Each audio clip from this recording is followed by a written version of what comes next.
12th के बाद IPS officer बनने के लिए क्या करें, कैसे तैयारी करें, कौन सा विषय लेना चाहिए, इस तरह के बहुत से सवालों के जवाब आइए एक एक करके जानते हैं।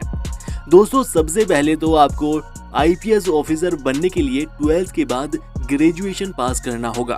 अब सवाल ये आता है कि आईपीएस में अच्छी रैंक लाने के लिए ग्रेजुएशन में कौन सा विषय लेना चाहिए। तो दोस्तों आईपीएस बनने के लिए कोई बाउंडेशन तो होती नहीं है। बहुत से बीए पास भी आईपीएस ऑफिसर है, बीएससी पास, बीटेक पास भी आईपीएस ऑफिसर है। तो इसमें कोई किसी तरह की बाउंडेशन नहीं है, किसी भी विषय से कोई भी कोर्स करके आईपीएस ऑफिसर बना जा सकता है। और हम आपको बताएं दोस्तों, जिनका 12th से ही आईपीएस बनने का सपना होता है वे ज़्यादातर या तो बीए करते हैं या बीएससी करते हैं, और वो भी आसान विषय से करते हैं, जिससे कि वे अपना ज़्यादातर समय कॉलेज में क्लासेस में ना देकर अपनी आईपीएस की तैयारी में दे सके। तो दोस्तों आप भी अपने हिसाब से जो भी आपको कोर्स आसान लगे, जो भी विषय आपको आसान लगे, उस विषय से उस कोर्स में ग्रेजुएशन कर सकते हैं। अब अगला सवाल ये होता है कि ग्रेजुएशन में कितने परसेंटेज आनी चाहिए, या ग्रेजुएशन के नंबर मैटर करते हैं क्या। तो दोस्तों ग्रेजुएशन के नंबर भी मैटर नहीं करते। ग्रेजुएशन में कितने भी नंबर आए हो, बस ग्रेजुएशन पास होनी चाहिए। हाँ, बाद में आईपीएस के इंटरव्यू के दौरान आपसे पूछा जा सकता है कि आपका मनपसंद विषय कौन सा है, आपने ग्रेजुएशन किस विषय से की है, जिससे कि इंटरव्यूअर उस विषय से संबंधित प्रश्न पूछ सकते हैं। अब अगला सवाल आता है कि फिर आईपीएस बनने के लिए एग्जाम कौन सा देना होता है, उसके फॉर्म कब निकलते हैं और अप्लाई कैसे किया जाता है।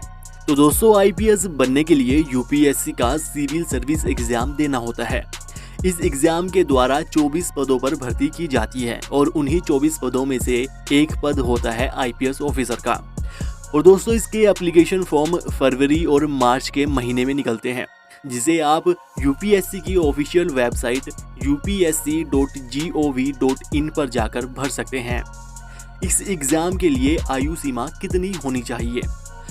दोस्तों आयु सीमा सभी कैटेगरी वालों के लिए अलग अलग होती है। जनरल कैटेगरी वाले 21 से 32 साल, ओबीसी वालों को 3 साल की छूट दी जाती है, जिसके अनुसार ओबीसी वालों की आयु सीमा 21 से 35 साल के बीच में होनी चाहिए।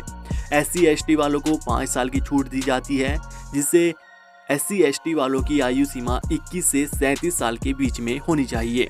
लेकिन दोस्तों इसके साथ साथ एक और बात आप जान लीजिए, इस एग्ज़ाम को देने की एक लिमिट होती है। ये नहीं कि जितनी बार चाहा इस एग्ज़ाम को आप दे सकते हैं।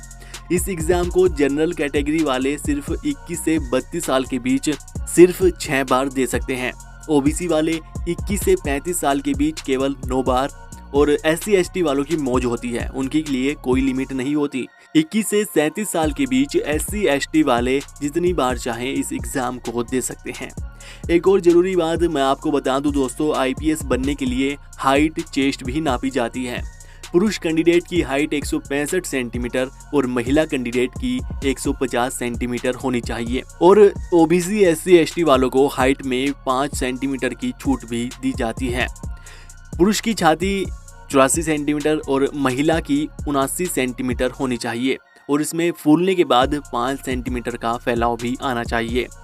अब आखिर में ये भी जान लेते हैं कि आखिर यूपीएससी का एग्ज़ाम प्रोसेस क्या होता है और कितने एग्ज़ाम इसमें देने होते हैं। दोस्तों इस एग्ज़ाम में सबसे पहले प्रारंभिक परीक्षा, फिर मुख्य परीक्षा और लास्ट में इंटरव्यू लिया जाता है। प्रारंभिक परीक्षा में 2 पेपर होते हैं। पहला पेपर जनरल स्टडीज़ का सिविल सर्विस एप्टीट्यूड टेस्ट का होता है। दोनों 200-200 नंबर के पेपर होते हैं, जिसमें 1/3 नेगेटिव मार्किंग होती है। और दोस्तों प्रारंभिक परीक्षा में सिर्फ जनरल स्टडीज़ के नंबर जोड़े जाते हैं। जो सिविल सर्विस एप्टीट्यूड टेस्ट होता है उसके नंबर नहीं जोड़े जाते, वह सिर्फ क्वालिफाइंग पेपर होता है। उसके बाद मुख्य परीक्षा होती है, जिसमें टोटल 9 पेपर होते हैं।